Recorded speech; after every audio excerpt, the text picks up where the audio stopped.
Hey there, fellow cultists. This is DM Nell, and this is another episode of Shadow of the Demon Lord Talk. This is episode number 64, and today we are talking about fortune. So, what is fortune? Well, if you play other fantasy RPGs and things like Dungeons and Dragons and Savage Worlds and things like that, you'll know that there are some rules in some other RPGs that allow players to cheat a little bit. And these come in various forms. In Dungeons and Dragons, that's called inspiration. In Savage Worlds, it's called bennies. Let me see what else. In 13th Age, it's called an icon relationship roll. Um, hmm. Dungeon Call Classics has luck rolls. So there are, there's basically ways for characters to bend the rules a little bit beyond what what their class and their race features enable them to do normally. And so the way that it's done in Shadow of the Demon Lord is through what is referred to as fortune. Now there is a page or two in the core rule book that talks about fortune. I forget what pages they are. And of course, I don't have my damn book down here with me. I never have my damn book down here when I'm doing a freaking video. I suppose I could pull up a PDF, but that would take too much time and effort.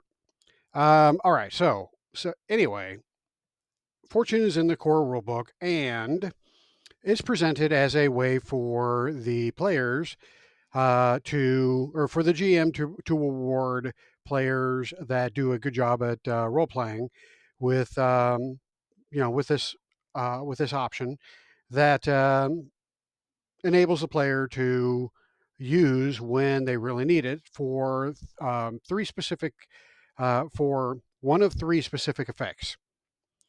And the core rulebook highlights these as what I have here on the screen, which is when the result of a d20 roll is a failure, you can expend fortune to turn the failure into a success. When another player rolls a d20, you can expend fortune to grant two boons to the roll.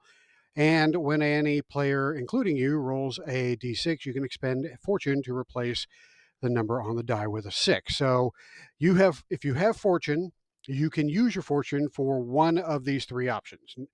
And then once you use fortune, you don't have it anymore and you have to wait until it's awarded again. Now, I have kind of a variant rule that I use in my games, and that is that I don't award it for role playing awesomeness. And the reason for that is basically that not everybody's a great role player, and I think everybody should have a chance of being able to bend the rules when their character really really needs it. So basically, my house rule for fortune is that I um, award fortune to all players at the start of an adventure, or more specifically, at the start of a level. So when the group gains a level, they also gain a fortune point, they also gain fortune, not a fortune point. That's something we'll talk about later. But they will gain fortune. And so as they play through that level, if they need to use fortune really badly to save their ass, they have it and they can expend it. Each one of them has it and they can expend it when they really need it. Now, the problem with this is that not most, many players will hold on to it until they think they really, really need it, which is like up against a boss character or something like that. And then they won't use it when they really could have used it, and their player or their character ends up dying or ends up, getting waylaid and taken out of the game. So it is something that can be hoarded by frugal players, but I recommend that you use it in a tight pinch, even if that tight pinch isn't life threatening. It's better to use it than it is to, die and still have your fortune, because that would suck. But anyway, it's up to the player, so the player can decide when they want to use fortune. So that's my house rule for using fortune, and I like the rule. I like fortune. I like the players being able to, um, bend the rules a little bit. So let's talk about each one of these individually. So for the first one, when the result of a roll 20 roll is a failure, you can expend fortune to turn the failure into a success. That's huge. So basically, you've got a shot that you need to take to take out the bad guy or to make a meaningful difference in the flow of either an adventure or an encounter, or a particular situation that the party is in, and you really need to make this roll. And we've all done it. You roll a one, or we roll a terrible, terrible low roll, and we can hear the wah wah wah wah music in the background. Um, and we feel like we suck, we're failures. Why the hell am I playing this game? The dice hate me, all the above.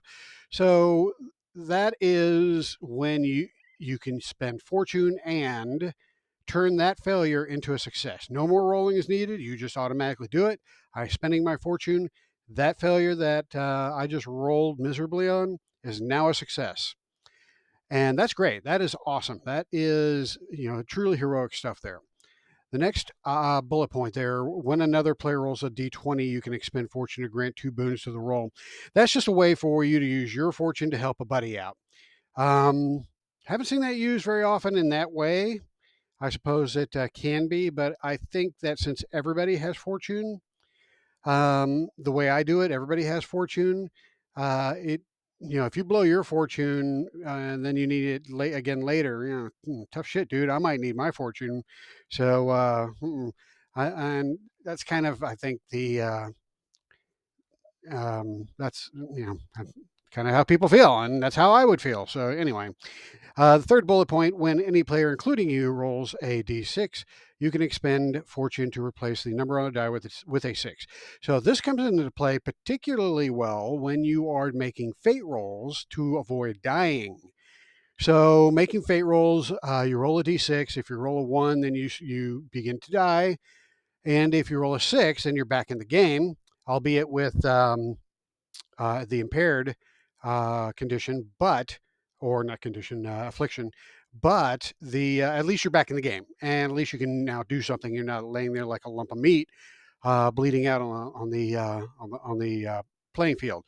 So that's another great way of using fortune, is to save your ass when you are uh, in danger of dying, and to get you back in the game. So those are the 3 ways that you can use it according to the core rules. Now, having said all that, there is an article that was produced on the Schwalb Entertainment website.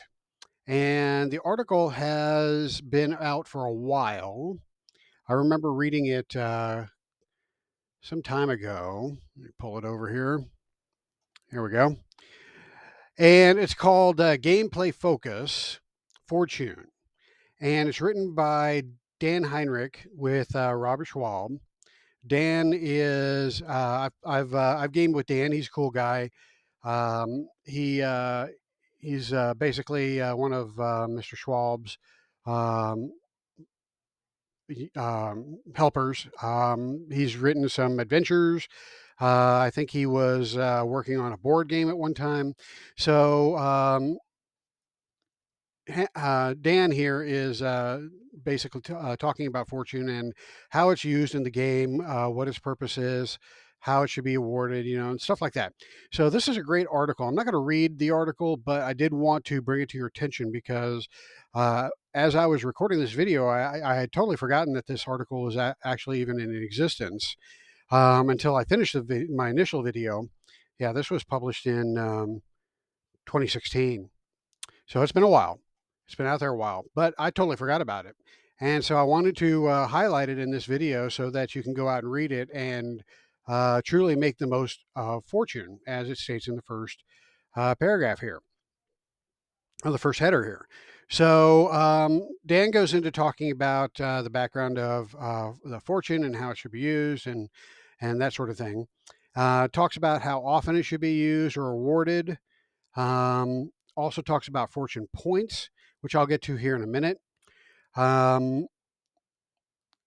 Talks about how fortune can further a story, can be awarded out with story objectives. through role playing, through gameplay, incredible success. Last person standing could get a timely success. You rolled a 20 just at the right time, and anything fun. These are all great ways of awarding fortune. But again, I have my house rule, so I don't do it any of these ways. But these are some great ideas. So read through it and see if it would be good for your game. What I like is this section here, expending fortune, and it reiterates what it says in the core rule book about the ways that it can be used. But it goes further than that. It actually expands on the options that are presented in the core rule book. So you have this nice little fortune. I'm not really sure. Busted out here. Um, Graphic that has the original three in the top, and then it gives you an additional 1, 2, 3, 4, 5, 6, 7, 8 ways that you can use that you could your players could potentially use their fortune. The first one is to alter reality, alter the narrative of the story, basically allowing the characters to, or the player to, use their fortune to bend time and space and to make something meaningful happen in the story. Within reason, of course. And all of these have kind of a paragraph to talk about how you can implement these in your game, which I'll show you here in a sec. But the second one is control madness. When going mad, have a revelation. Have a revelation. So, if you are in danger of going mad, you could use your fortune point to avoid that. Improvise magic. So, this you could use if you're a spellcaster. You could use your fortune to enable you to sacrifice one spell to cast another. Um, I don't know what I think about that. I almost think you should be able to do that anyway. But I'm also of the mind that the magic system, the magic system and the core rules is not my favorite. I actually lean towards the magic system presented in the catastrophe magic or catastrophic magic supplement that I've talked about in a previous video. But anyway, this is just a suggestion that you could use it to sacrifice a spell to cast a different one. Impose banes. You could impose 2 banes on another creature. So if you want to give up your fortune to make another creature have 2 banes on their rolls, okay. Refuse a mark of darkness. So if you're in danger of getting a mark of darkness because of something bad you did, or maybe you touched a pretty corrupted item or something like that, then you could spend your fortune point to avoid getting that mark of darkness. And some of those marks of darkness are pretty nasty. Remove an affliction. So you are saddled with impaired or poisoned or stunned. Any of those afflictions can take you out of the game or take you out of a fight. So you could potentially expend your fortune to remove an affliction, which I think is a pretty good use. Low roll. So change any D6 roll to a 1.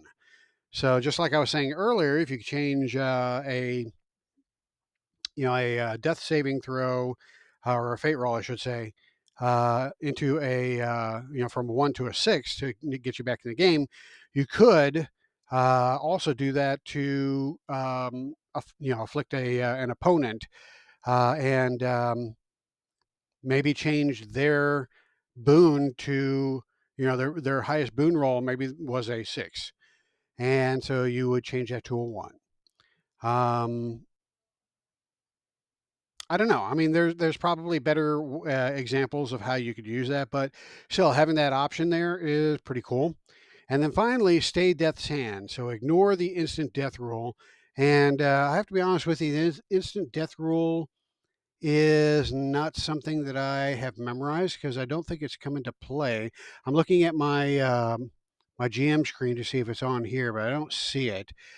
So I assume the instant death rule is similar to it is in other games. Once you take a certain number of points and damage from a single attack, then that would qualify for instant death. I would have to look up the rule, but still, this enables you to avoid that rule if you want to spend your fortune. So if your team fucks up and you go up against a boss character that is way beyond you, and this boss character delivers onto you a stack of damage that qualifies for the instant death rule, then you could use your fortune point to say nope and get rid of that. So that would be another way that you could use this expanded list of fortune, which is pretty cool. I like the expanded list, and I think I'm going to introduce it in my next game. Now, of course, all of these are kind of outlined a bit in these paragraphs following that graphic, and I would recommend that you read through these. They're pretty cool, and consider expanding that list of fortune for your game as well. All right, so the last thing I want to talk about in this video is fortune points. Now, fortune points is an option that is presented in the Forbidden Rules book, and the option is basically to here it is, Forbidden Rules. I forget what page it's on, but yeah, here it is, page 6. So basically, what you got here is a variant that uh, replaces individual fortune with a pool of fortune that's shared by the group. So the group begins with a pool of 1d3 plus 3 fortune points at the start of an adventure. Now, it doesn't really define what an adventure is. Is an adventure truly that, the start and end of an adventure, or is it a level that you play through? So your second level, you should be able to finish an adventure in a full level, but maybe it's a particularly long adventure and your GM wants to level you up midway.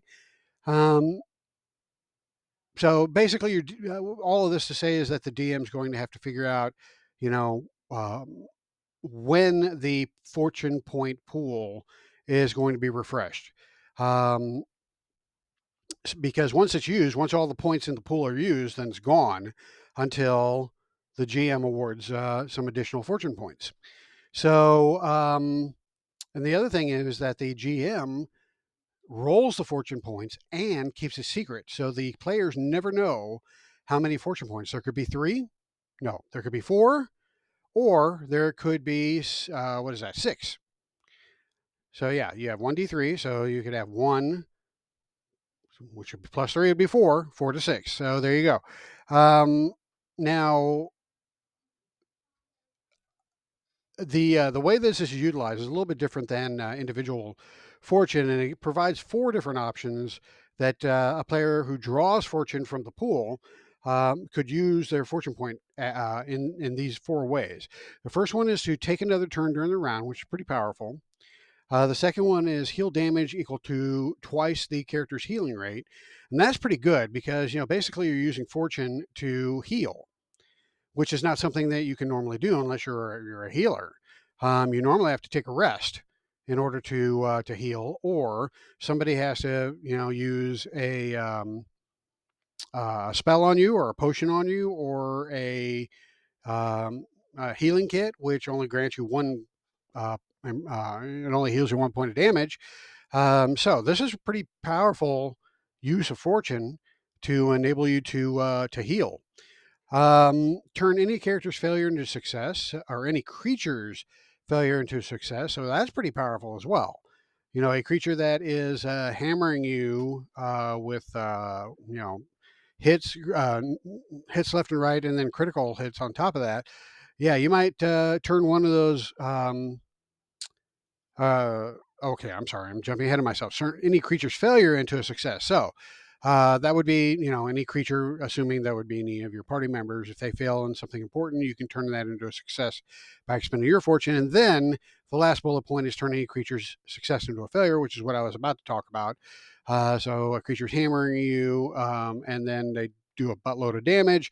You can change that success roll into a failure, so to avoid all that damage.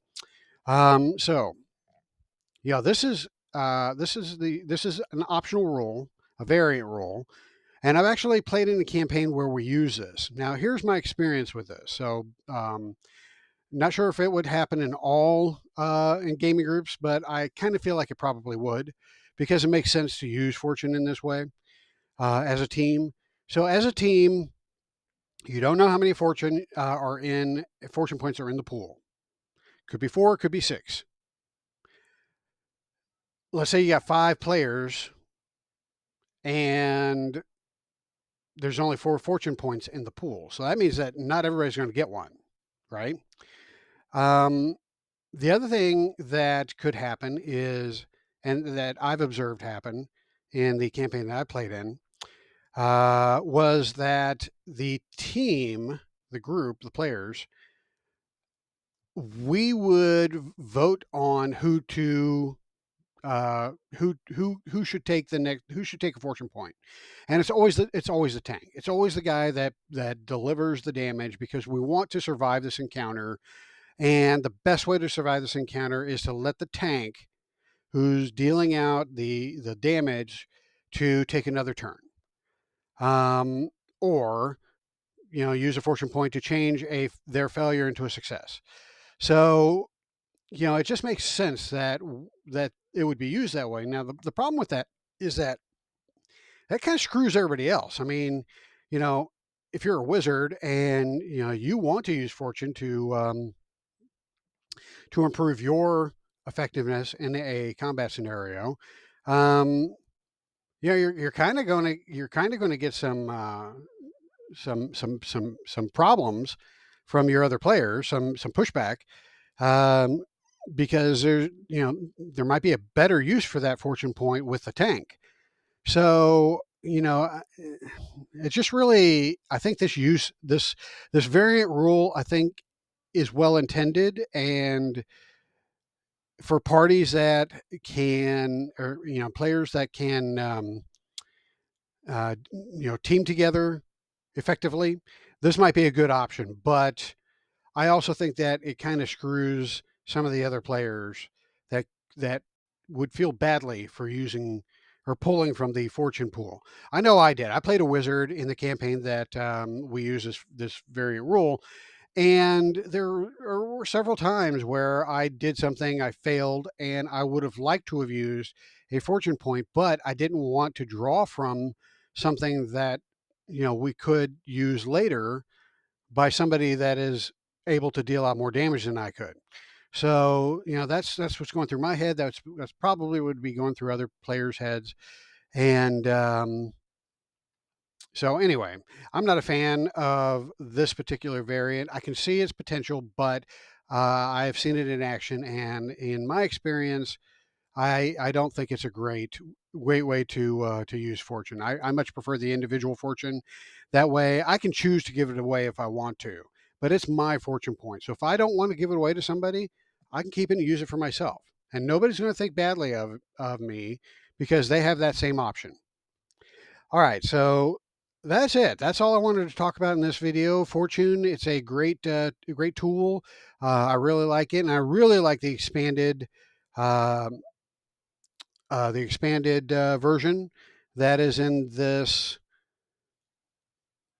that's in this article. So I recommend you go out to the Schwab Entertainment website. You'll have to do a search for Fortune in order to find it. I was not able to find it in the menu options at the top of the screen on the website, so I just did a search for Fortune, and it was like the second option, I think. So do a search for it. This article will come up, and it's a good read. And I would also print out or save this expanded list and consider using it for your players. So that's it. That's all I got for today. I do have a couple of bits of news that I wanted to share as well. The first bit, before I wrap it up, so the first bit of news is that we have indication from Robert Schwab that the playtesting of the Shadow of the Weird Wizard is starting to wrap up. So I'm hopeful that that means that there'll be a Kickstarter on the horizon.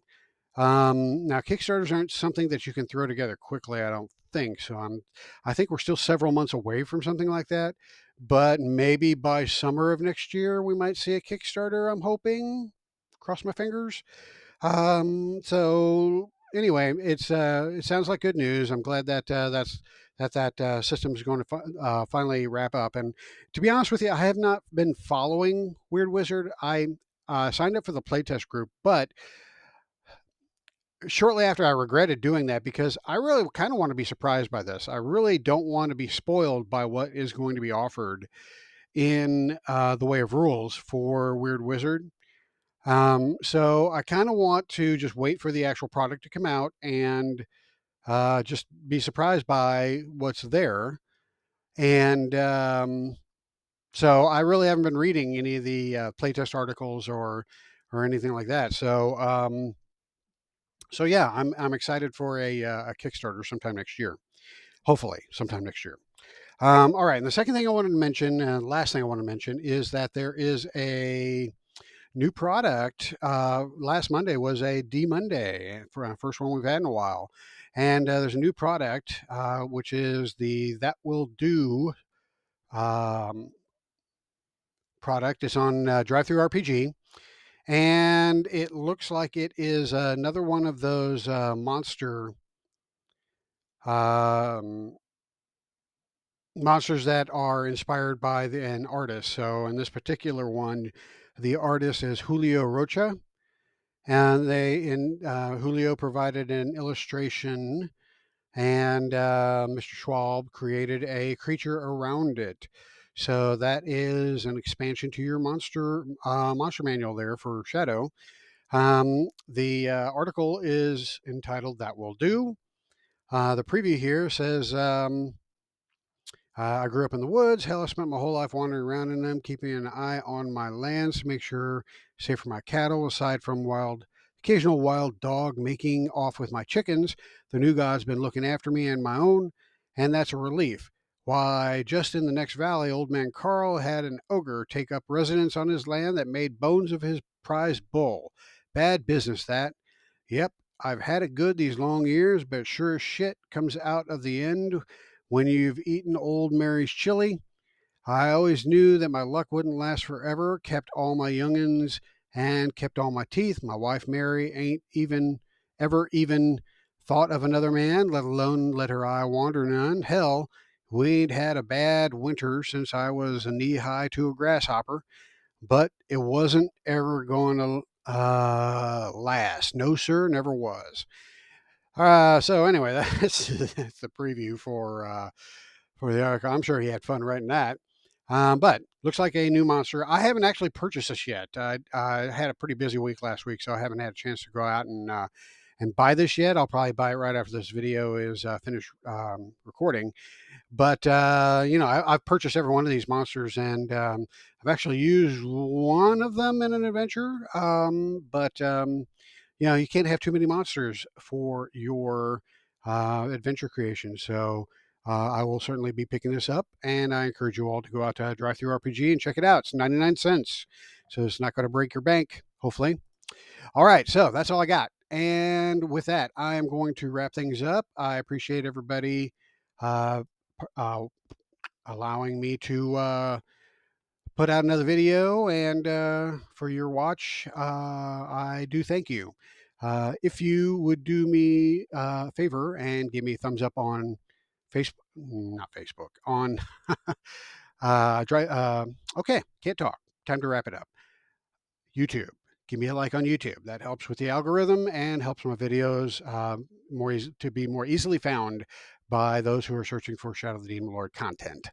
So with that, I will let you all go. I will adjourn this meeting of the cultists of the Demon Lord. And as usual, we give a hearty hail to the Demon Lord himself, Robert Schwab, for giving us this wonderful game. Thank you all, and I will catch you next time.